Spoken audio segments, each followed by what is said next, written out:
Filmmaker Gaspar Noé stated that you feel touched by a movie in a good or a bad way, or you have a strong reaction to something that's totally artificial, to an imitation of life, but that imitation of life that you see on the screen can affect you almost as if it was real. What if there was a movement that took this idea and encapsulated it in a way that completely resisted the supposed limits of cinematic boundaries? The new French Extremity movement emerged in the late 90s to 2000s France, birthed from a time of societal discontent, cultural anxieties and political unrest. Defined by transgressive violence, the nature of pain and questioning of ethics and morality, the movement has been surrounded by controversy due to its provocative and graphic nature, which is rife to explore. However, its legacy is undeniable despite these concerns, and the movement has since been remembered as a moment where filmmakers utilised cinematic mediums, stretching its boundaries to provoke thought and emotional responses that reflected the cultural and political climate. Alexandra West states that France began mad and wild. Despite the glimmering beautifications of its capital city and picturesque landscapes, France has always been a country with blood on its street and hands. At the turn of the millennium, France was brewing with turmoil. Police brutality, xenophobia, unrest and riots were everyday occurrences, and this turbulence was rarely spoken about or confronted outside of news reports. The conservatism of the Chirac government, combined with the social precarity produced by neoliberal reform, fostered a climate of disillusionment and latent anger. Amongst this backdrop, film critic James Quant, in his article Flesh and Blood, Sex and Violence in Recent French Cinema, had introduced the term New French Extremity, referring to the films made by prominent filmmakers such as Gaspar Noé, Claire Denis, and Catherine Breillat. Quant declared New French Extremity as a cinema determined to break every taboo, to wade the rivers of viscera and spumes of sperm, to fill each flame with flesh, nubile and nard, and subject it all to manner of penetration, mutilation, and defilement. He stated that the movements proliferated in the high art environs of a national cinema whose provocations have historically been formal, political, or philosophical, or at their most immoderate, and posed the question of, do these films bespeak a cultural crisis, forcing French filmmakers to respond to the death of the ineluctable, namely French identity, language, ideology, aesthetic forms, with desperate measures? At the time Quant had invented the term, he branded it an art house movement, but he had not yet prepared that the moniker would be taken up by the psychological horror genre. The relationship between art house and horror within the movement was a smooth transition, and the directors who spearheaded the movement, such as Claire Denis with Trouble Every Day and Marina Devan with In My Skin, would go on to make outright horror films to maintain their visions for their films, in keeping with the idealism that began the movement, thus creating art that would be emblematic of the New Extremity movement for the years to follow. Scholars identify that New French Extremity is an important cultural touchstone as the films, especially when infused with the dimensions of the horror genre, reflect and refract the terrors that contemporary society faces. Alexandra West furtherly states that the films of the New French Extremity showed what the French were afraid of, themselves. She states that viewed together, these films are in a perpetual dialogue with one another, critiquing the extremity of the everyday life in France, from the physical violence to sexual exploitation.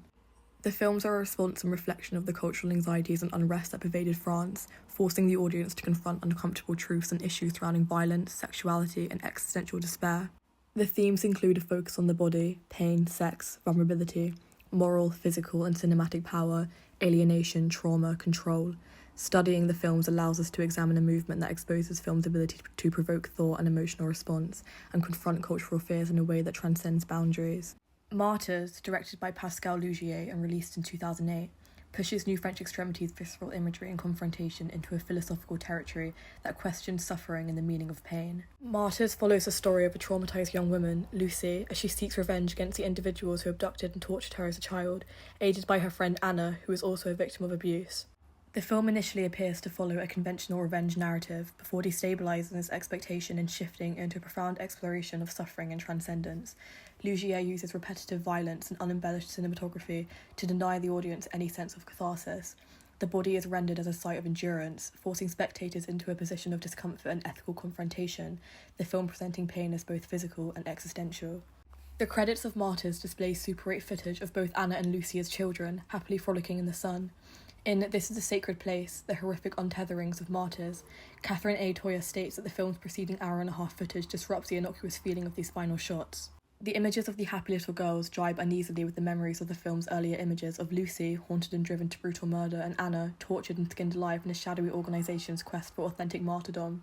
The screen goes black, and a dictionary entry for the word martyr appears, but instead of the common usage of the word defined as one who suffers or experiences anguish, the word is derived from the ancient Greek martyros, which means a witness. The organisation that tortures Anna deems her a martyr not because of the pain she endures, but instead because of what she sees beyond the normal realm and outside of the usual experience. Toya contends that by this definition, it is not difficult to wonder whether the film's viewers are also martyrs, forced to observe the concluding Super 8 footage from the terrible and ruptured perspectives of those who have ourselves already borne witness to the terrible affliction and grief beyond the threshold of our accepted worlds. We, as audience, must witness unfiltered and undiluted the act of martyrdom as a process of repeated, systematic, and terrible destruction of identities and bodies that become throughout the film both the cause and effect of placelessness. The extremity within the film thus becomes an existential inquiry into the limits and meaning of human suffering and the possibility of meaning beyond the physical body. Although Martyrs is considered a standout in New French Extremity, Lugiere denounced his film being categorised within the movement. However, the themes within the film are wholly emblematic of the movement, using visceral gore and existential themes to reflect ethical, moral questioning and cultural fear surrounding the body and suffering. Lugiere described his film as a film about suffering. It is about pain. It is not a film about torture. My film, for me, is very empathetic. Whilst outlandish, the violence within the film is not gratuitous, but instead reflects pre-existing suffering and ethical questioning, which is the ideology through which the movement was birthed. Here, the extremity operates as existential inquiry, as opposed to mere provocation. Irreversible, directed by Gaspar Noé and released in 2002, serves as a crucial but controversial example of the New French Extremity. Gaspar Noé has been coined as the poster boy for French Extremity since the premiere of his film over 2 decades ago, and Irreversible is one of the most earliest and prolific examples of the movement. The film is told in reverse chronological order, where every scene of the film is followed by the scene that takes place directly before it, with the story revolving around a man in search for revenge after his girlfriend is brutally assaulted and left for dead. French Extremity is largely defined as a cinema of excess due to its graphic nature and gruesome, visceral depictions of violence and assault, and Noé's Irreversible serves as a brutal piece that, arguably, caters towards French Extremity's components in a way that renders it the most provocative and illustrative example of the movement. The reverse chronology, disorienting filmmaking techniques like the camera work and music, and long, unflinching takes forces the viewer into trauma, removing narrative comfort that forces spectators to experience the violence temporarily. It's evident that Irreversible, as is the case for most French Extremity films, understands the nature of violence and as such embeds this throughout the film.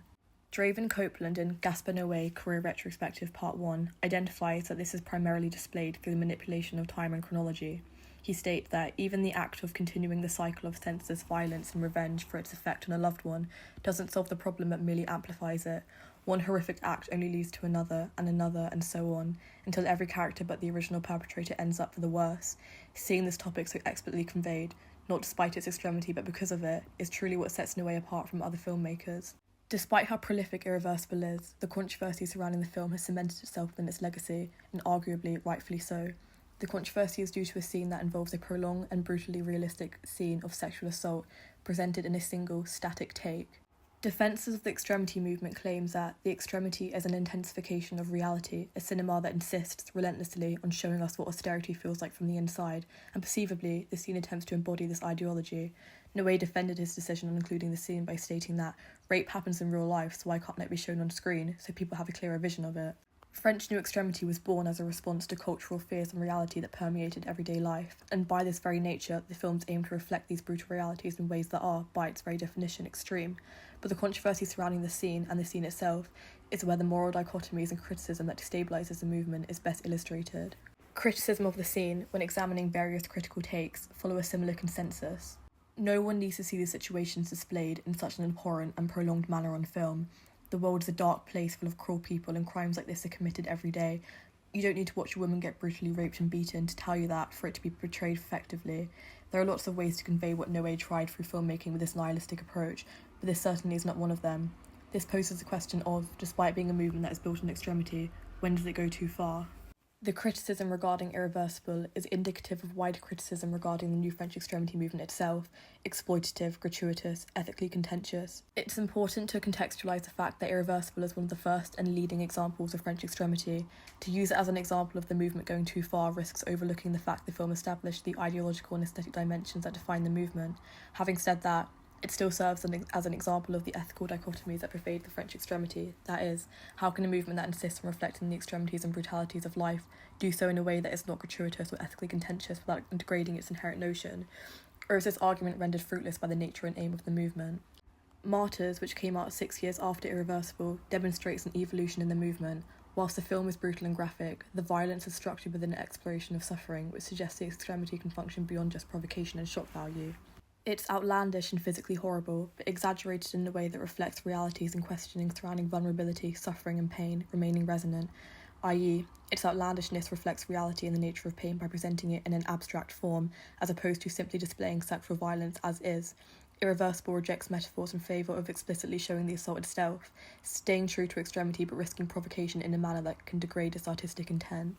While these ethical concerns and questions surrounding New French Extremity remain valid, it's equally important to recognise the movement's legitimacy as a cinematic inquiry. The historical foundations through which the movement was born informed the ideological and aesthetic approach the films impart: brutality, inhumanity, extremity, all a reflection of reality. As such, the films merely follow through with this, forcing us as spectators to confront discomfort and question the limits of cinematic representation, leaving the movement controversial, yet culturally and cinematically significant. While the provocations and questions these films leave us with are open-ended, one question remains relevant. Ultimately, why do we choose to watch such films?